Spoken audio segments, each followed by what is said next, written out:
Hello बच्चों, मेरा नाम है अनुराग और स्वागत है आप सभी का MRN क्लासेस पर।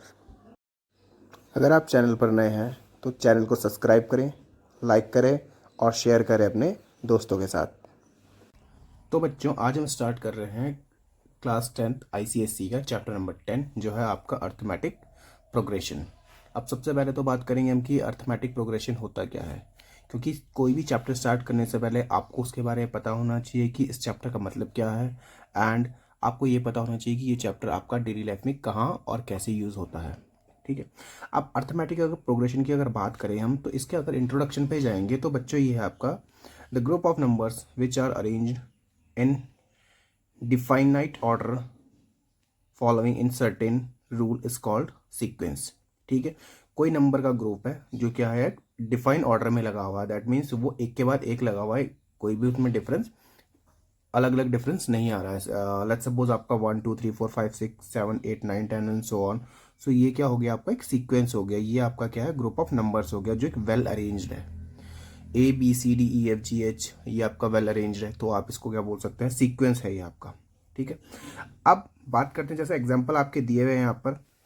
अगर मैं एग्जांपल्स की बात करूँ आपके, तो एग्जांपल आपका दिया हुआ है 2468 is a sequence in which each number is 2 more than it's preceding number. 246 में क्या है कि हर आगे वाला नंबर जो है पीछे वाले से 2 ज़्यादा है। 2 से ज़्यादा है 4, 4 से ज़्यादा है 6, 6 से ज़्यादा है 8, 8 से ज़्यादा 10, 10 से ज़्यादा होगा 12 और इसी तरीके से आगे चलते जाएंगे ये। ठीक है। नेक्स्ट है आपका 2416 256 is a sequence which each number is square of its preceding number. अब इसमें क्या है कि हर नंबर क्या है अपने पिछले वाले नंबर का स्क्वायर है। 2 का स्क्वायर 4, 4 का स्क्वायर 16, 16 का स्क्वायर 256 हो गया। 256 का निकालेंगे तो कुछ आएगा, उसका भी निकालेंगे तो कुछ और आएगा। ठीक है। तो इस तरीके से जो होता है ये आपके का सीक्वेंस बना हुआ है, ये नंबर का सीक्वेंस बना हुआ है जो एक सेम ऑर्डर में होगा। उम्मीद करता हूँ समझ आ गया होगा आपको ये। ठीक है। अब है आपका नेक्स्ट आपका इंट्रोडक्शन जो है मैं पूरा बुक से दे रहा हूँ, आपको इधर उधर भटकने की जरूरत नहीं है या आपको इधर उधर चेक करने की जरूरत नहीं, पूरा बुक से देखिएगा। The number used in sequence are called its element और टर्म्स। जो नंबर्स इस सीक्वेंस में यूज होंगे उन्हें कहेंगे हम क्या, एलिमेंट्स और टर्म्स। क्या कहेंगे उनको हम, एलिमेंट्स एंड टर्म्स। ठीक है।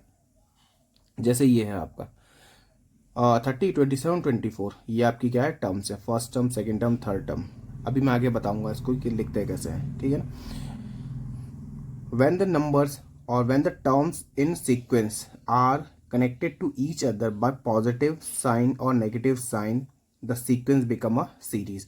जब क्या होती है ये क्या नंबर क्या होते हैं एक दूसरे से कनेक्टेड रहते हैं किसी साइन के थ्रू, जैसे प्लस का साइन हो गया माइनस का साइन हो गया, उसके थ्रू ये क्या रहते हैं एक दूसरे कनेक्टेड रहते हैं, तो ऐसी सीक्वेंस को हम क्या कहते हैं, सीरीज कहते हैं। जैसे आपका हो गया 2 + 4 + 6 + 8 + this and so on is a series. ये भी क्या है आपकी एक सीरीज है।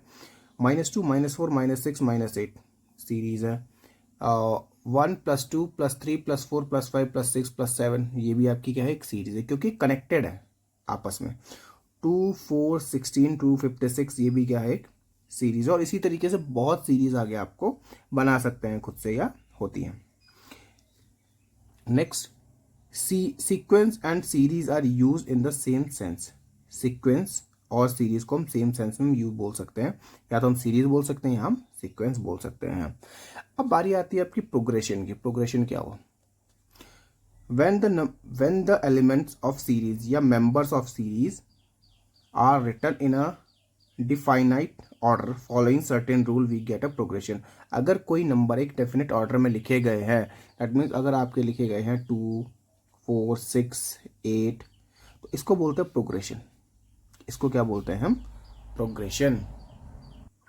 अब अगर हम बात करें यहाँ पे प्रोग्रेशन का मीनिंग क्या हुआ, प्रोग्रेशन का मीनिंग हुआ आपका प्रगति या आगे बढ़ते रहना, हिंदी में बोलते हैं इसको प्रगति या आगे बढ़ते रहना। और अर्थमेटिक का जो मीनिंग हुआ आपका हिंदी में वो अंकगणितीय प्रोग्रेशन, अंकगणितीय प्रगति बोलते हैं जिसको। ठीक है, क्योंकि नंबर क्या हो रहा है, प्रगति कर रहे हैं, आगे बढ़ते जा रहे हैं। 2 4 6 8 1 2 3 4 5 एंड सो ऑन, इस तरीके से आगे बढ़ रहे हैं, तो ये होता है प्रोग्रेशन का मीनिंग। अब हम देखेंगे A progression is a sequence of numbers whose each term is related to its predecessor and successor by a uniform law.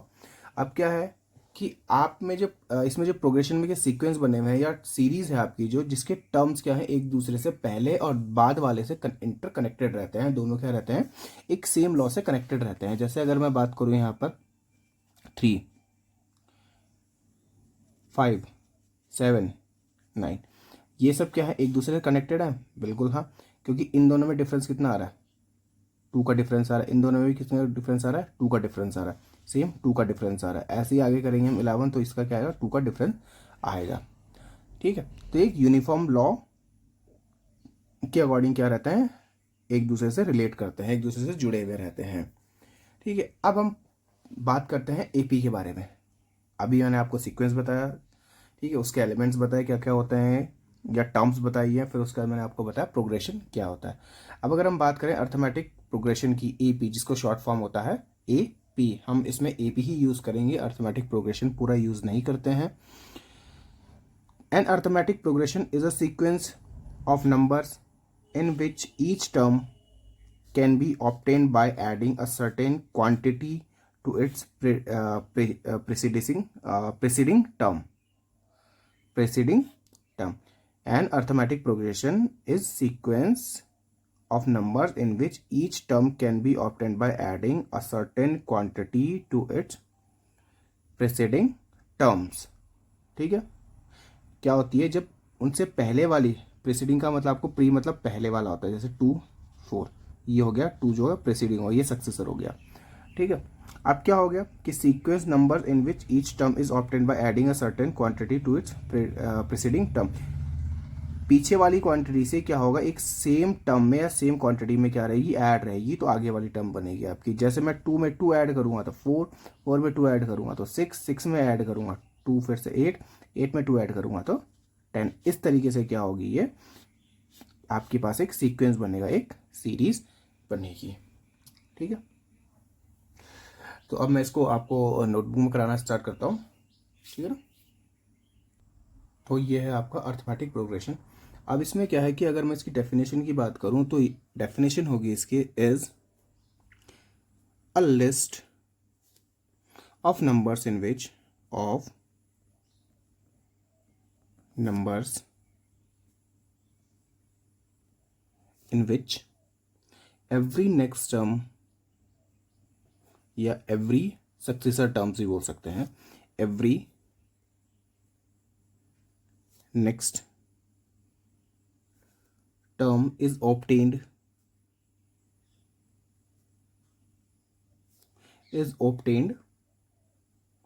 by adding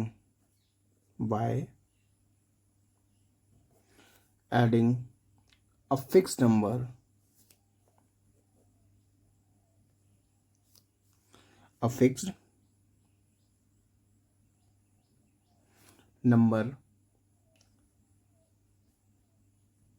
to the previous one,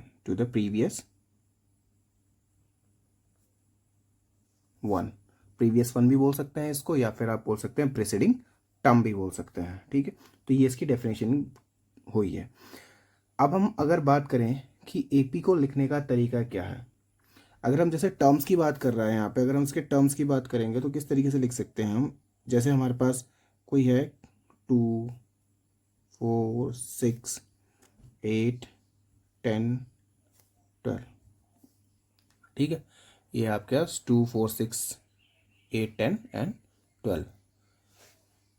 तो इसमें देखिए ये है आपकी फर्स्ट टर्म, ये आपकी है फर्स्ट, ये आपकी है second term, third, fourth, fifth and six term, और ऐसे ही आगे आपको टर्म्स मिलती जाएंगी 7, 8, 9, 10, 11।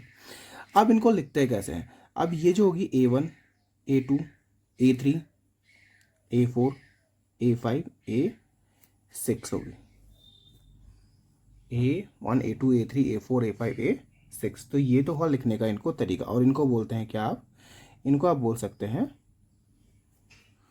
टर्म्स। क्या कहेंगे इनको आप,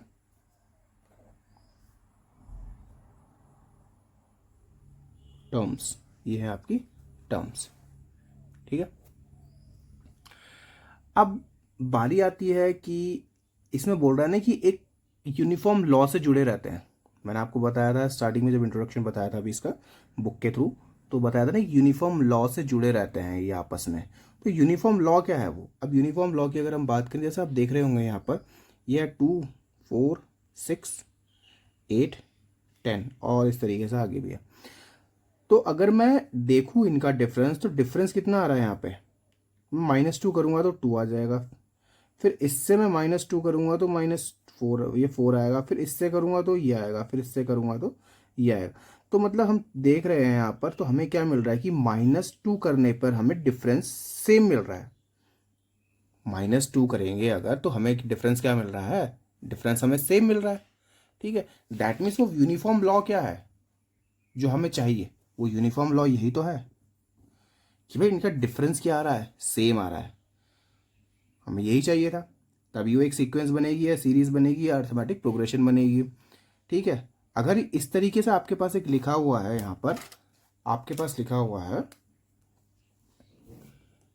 इस तरीके से कोई टर्म दी हुई है कि 1 3 4 6 8 9 dot dot and so on बोलते हैं इसको हम। अगर मैं बात करूं इसमें, तो यहाँ पे देखिए इन दोनों का डिफरेंस क्या है? 3 में से 1 माइनस करेंगे तो 2 आएगा, 4 में से वो 3 माइनस किया 1, 6 में से किया 2, फिर 2 1। तो क्या ये एक सीक्वेंस बन रहा है? जी नहीं, ये सीक्वेंस नहीं बन रहा है। तो हम लिख सकते हैं यहाँ पर कि ये एक सीक्वेंस नहीं है। सीक्वेंस होने के लिए हमारे पास क्या होना चाहिए? जो टर्म्स होनी चाहिए आपस में एक दूसरे से सेम लॉ से, यूनिफॉर्म लॉ से जुड़ी हुई होनी चाहिए। ठीक है, अब आते हैं अपने जो मैं आपको पढ़ा रहा था। तो ये तो था टर्म्स, मैंने आपको बता दी ये क्या है? यूनिफॉर्म लॉ है जिसके तहत ये दोनों जुड़े हुए हैं। अब अगर हम इसकी बात करें तो डिफरेंस क्या आ रहा है? 2 आ रहा है, तो इसी को हम बोलेंगे कॉमन डिफरेंस। इसी को हम क्या बोलेंगे? कॉमन डिफरेंस बोलेंगे। अब जब कॉमन डिफरेंस इसको हम कहेंगे तो इसको डिनोट किया जाता है स्मॉल डी से। इसको डिनोट किया जाता है स्मॉल डी से। ये हो गया आपका कॉमन डिफरेंस। अब कॉमन डिफरेंस के लिए क्या है? अगर आपको डी निकालना है तो आप क्या करोगे? आगे वाली टर्म से पीछे वाली टर्म को माइनस करोगे, मीन्स सक्सेसर को आप माइनस करो, सक्सेसर से आप माइनस करोगे प्रेसिडिंग टर्म को, तो A2 माइनस A1, यही तो हुआ। फिर आप क्या करेंगे? अच्छा, अगर हम देखें यहाँ पर, ये आपका क्वेश्चन है अगर 2 4, तो अगर मुझे इसका डिफरेंस निकालना है तो A1 A2, तो A1 है आपकी 2 और A2 है आपकी 4, तो 4 माइनस 2 तो कितना आ गया? 2। तो ये आ गया आपका कॉमन डिफरेंस। यही है आपका क्या? Common difference D. तो इसमें हमने डी के बारे में पढ़ लिया कि डी कैसे निकाला जाता है। ठीक है, अब अगर हम जनरल फॉर्म की बात करें, इसकी जो जनरल फॉर्म होती है एपी की जनरल फॉर्म, तो जनरल फॉर्म की अगर हम बात करें इसमें, तो जनरल फॉर्म की आपकी फर्स्ट टर्म क्या थी? पहली वाली टर्म क्या थी? ए थी, A1 थी। ठीक है, सेकंड टर्म आपकी क्या थी?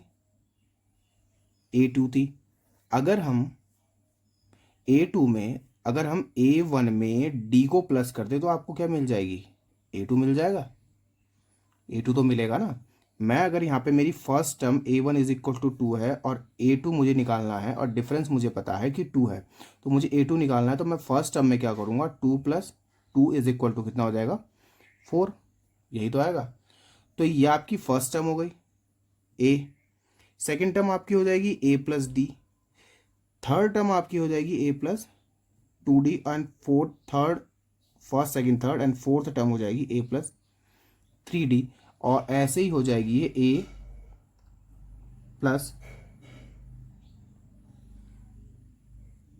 प्लस सॉरी A, हाँ A nth टर्म की बात करेंगे, first second third fourth AN plus N minus 1 into D. ये हो जाएगी आपकी nth टर्म की बात।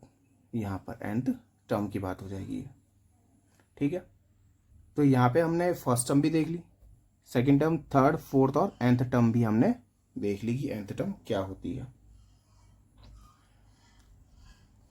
अब अगर हम बात करें एपी के बारे में, एपी के जो टाइप्स होते हैं या टर्म्स कितने तरीके की होती है।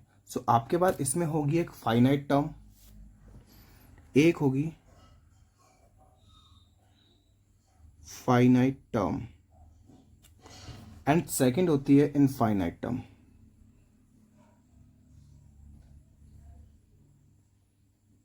फर्स्ट हुई आपके पास फाइनाइट टर्म एंड सेकंड हुई आपके पास इनफाइनाइट टर्म। अब फाइनाइट टर्म में किस तरीके की सीरीज आएगी।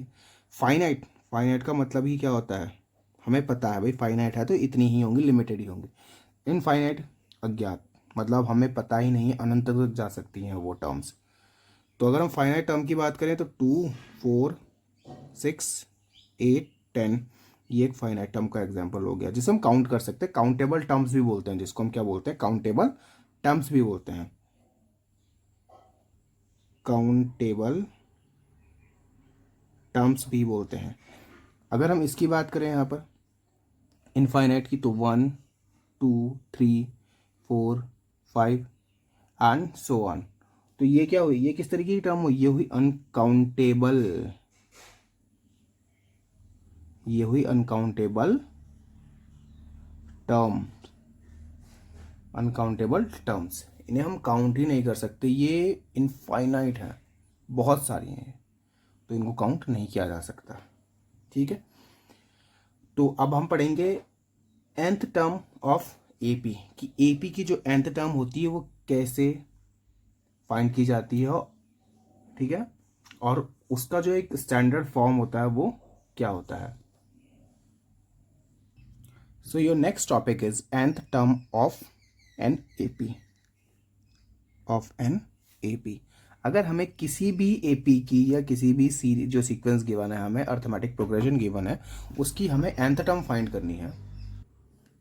अब nth टर्म फाइंड करने के लिए आपको, अगर आपके पास क्या है, एक if first term is A and common difference is D, आपके पास दो चीज़ें हैं, एक फर्स्ट टर्म है और एक आपका कॉमन डिफरेंस है।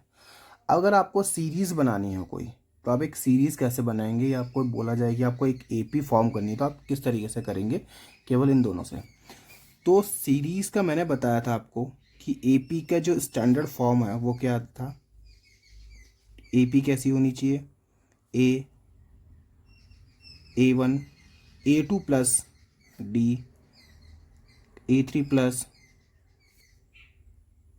2D, A4 plus 3D and so on. तो ये तो होना चाहिए आपका स्टैंडर्ड फॉर्म। अब अगर हमें एपी फॉर्म करनी है इससे, तो एपी मैं कैसे फॉर्म करूँगा, एपी फॉर्म करने के लिए सबसे पहले तो मैं फर्स्ट टर्म लिखूँगा, यहाँ पर कितनी है मेरी, लेट्स सपोज आपकी फर्स्ट टर्म है 1 एंड डिफरेंस आपका है 2, तो फर्स्ट टर्म मेरी है 1।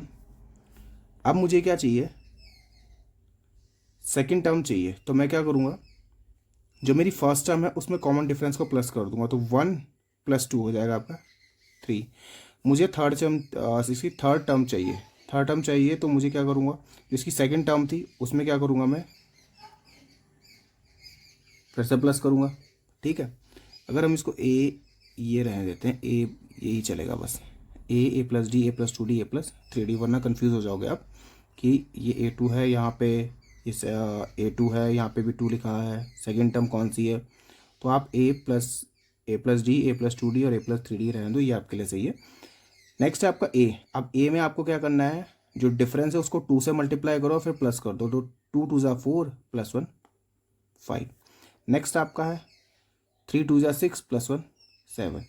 तो ये आपकी क्या हो गई, एक सीरीज फॉर्म कर ली हम लोगों ने, एक सीरीज हमने बना ली है। ठीक है ना। अच्छा, अगर आपको पता ही नहीं है कि भाई इस सीरीज में कितने नंबर हैं, इस एपी में कितने नंबर्स हैं, इसका पता कैसे चलेगा आपको। लेट्स सपोज अगर आपको बोला जाए कि आप ना A25 फाइंड करो, तो हम कैसे करेंगे A25 फाइंड, कि 25th टर्म जो है इसकी, ये देखो first term, second, third, fourth. अब अगर वैसे करोगे, आप गिनते रहोगे, तो वो तो भाई कर नहीं सकते ना बोर्ड में, तो आप क्या करोगे, फॉर्मूला लगाओगे। तो इसके लिए जो फॉर्मूला यूज़ किया जाता है वो होता है nth टर्म का, फॉर्मूला फॉर nth टर्म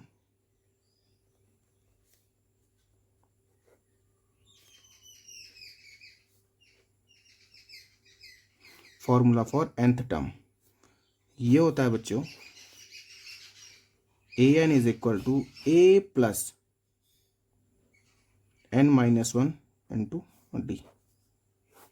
बहुत इंपॉर्टेंट फॉर्मूला है एग्जाम पॉइंट ऑफ व्यू से, और ये चैप्टर भी एग्जाम ओरिएंटेड है। इस चैप्टर से क्वेश्चंस आते ही आते हैं, ऐसा नहीं है कि क्वेश्चन ना आए, ठीक है ना।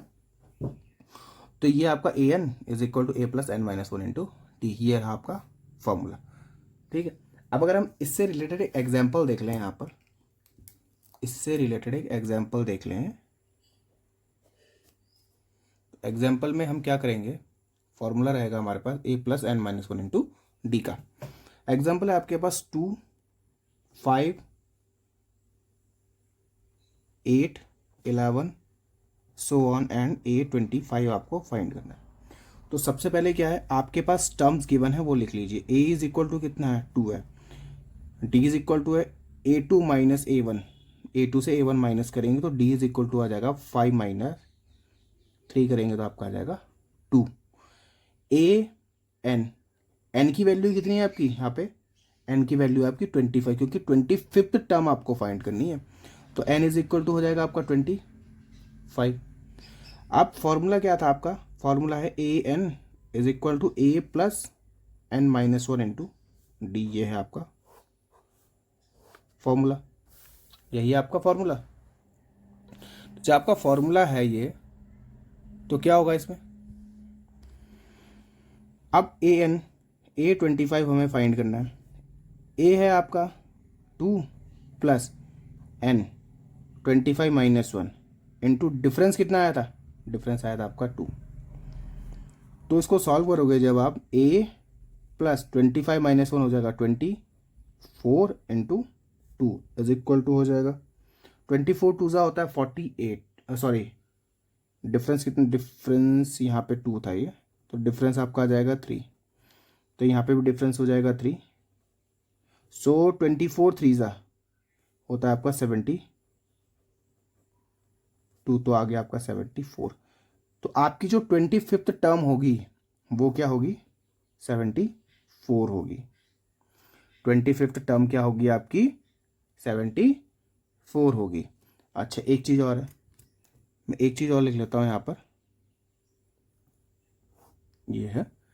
अब क्या, इस फॉर्मूले से हम किसी भी एपी की कोई सी भी टर्म निकाल सकते हैं। लिख देता हूँ मैं यहाँ पर, इस फॉर्मूला से किसी भी एपी की कोई सी भी टर्म निकाल सकते हैं, ये है भाई। इस एपी से हम किसी भी सॉरी इस फॉर्मूले से हम किसी भी एपी की कोई सी भी टर्म निकाल सकते हैं, ठीक है। समझ आ गया होगा आप लोगों को। अच्छा, अब कुछ स्टूडेंट्स मुझे बोलेंगे सर ये A N is equal to A plus N minus one into D आया कहाँ से है। सबसे बड़ा क्वेश्चन ये है कि ये आया कहाँ से है। अगर मैं इसमें करूँ आपका, मैं इसको करूँ कि भाई आपके पास फर्स्ट टर्म क्या थी, 2 थी, second term 5, third term 8, 11 and 13, और इस तरीके से आपके पास टर्म थी, ठीक है ना। अब जब टर्म थी आपके पास, तो ये क्या थी आपकी, ए थी, ये आपकी ए प्लस डी थी, ये थी आपकी ए प्लस 2D, ये थी आपकी ए प्लस 3D, और ये थी आपकी ए प्लस 4D, यही थी। तो यहाँ पे अगर मैं देखूँ कि ए एन टर्म है, तो ए एन टर्म के लिए क्या हो जाएगा, ए एन टर्म भी तो होगी, तो उसके लिए हो जाएगा, ए एन टर्म के लिए हो जाएगा A N minus A N minus one, ये हो जाएगा, ठीक है ना। तो अगर मैं देखूँ यहाँ पर कि A one is equal to term निकालूँ, फर्स्ट टर्म निकालूंगा मैं, तो फर्स्ट टर्म मेरी क्या है, ए है, वो है आपकी 2, वो क्या है आपकी 2, और अगर मैं इसको लिखूं तो a plus 1 minus 1 into D, 1 minus 1 into D. तो इससे पहले तो कोई टर्म है तो 1 माइनस 1 मैंने इंटू डी कर दिया। ठीक है, मुझे a2 फाइंड करना है, तो a plus D is equal to आपका था 8, तो यहाँ पे हो जाएगा a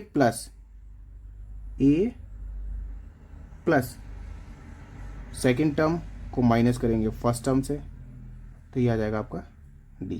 तो ये बनेगा आपका a प्लस डी, यही बना। थर्ड आपका है a3 is equal to a plus 2d is equal to, sorry यहाँ पे है ये 5, ये है आपका 8 is equal to a plus, आप थर्ड टर्म से माइनस करेंगे, एक माइनस करेंगे तो आपका आ जाएगा ये is equal to a plus 2d। Next आपका a4 is equal to a plus 3d is equal to 11 is equal to a plus 4 minus 1 into D is equal to a plus 3d। यह है आपका, ठीक है ना। ऐसे ही अगर मैं बात करता चलूँ यहाँ पर a n टर्म की, तो ये कितनी हो जाएगी a प्लस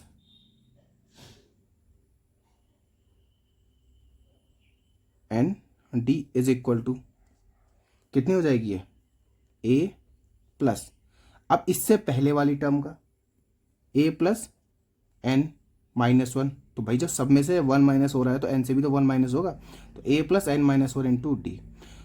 तो यहाँ से ये फॉर्मूला आया कि a plus a n minus 1 into D, nth term को फाइंड करने के लिए यहाँ से ये फॉर्मूला आपका आया था। फर्स्ट एक्सरसाइज में आपको पूरा यही फॉर्मूला यूज़ करना है जो कि मैंने बताया है, A N is equal to A plus N minus 1 into D को। अच्छा, एक चीज़ और है बच्चों, मान लो कि आपके पास एक सीरीज़ है, ये है आपके पास 3 6 9 12 एंड आपके पास है यहाँ पर ये 30। ये आपके पास क्या है 30, 3 6 9 12 30। अब यहाँ पे इसमें जो है ये है आपकी लास्ट टर्म है। अगर इस तरीके से बोला जाएगा कि भाई आपको 30th टर्म फाइंड करनी है, तब ये लास्ट टर्म नहीं होगी, तब ये लास्ट टर्म नहीं होगी, ठीक है, क्योंकि 30th टर्म या 30th टर्म के लिए बोल रहा है तो वो लास्ट टर्म नहीं हुआ, आगे होगी। वो पूछ रहा है कि भाई इस सीरीज़ की 30th टर्म बताओ।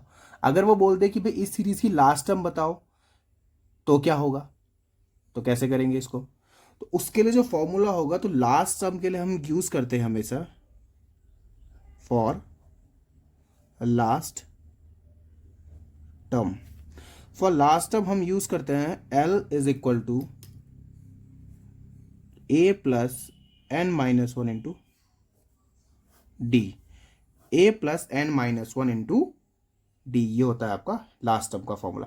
फॉर्मूला पूरा वही है, बट वहाँ पे वो बात कर रहा है भाई इनफाइनाइट सीरीज की, बट यहाँ पे उसने बोल दिया कि लास्ट टर्म है, तो लास्ट टर्म फाइंड करने के लिए ये होगा, फॉर्मूला भी वही होगा, सब कुछ, बस यहाँ पे ये चेंज हो जाएगा।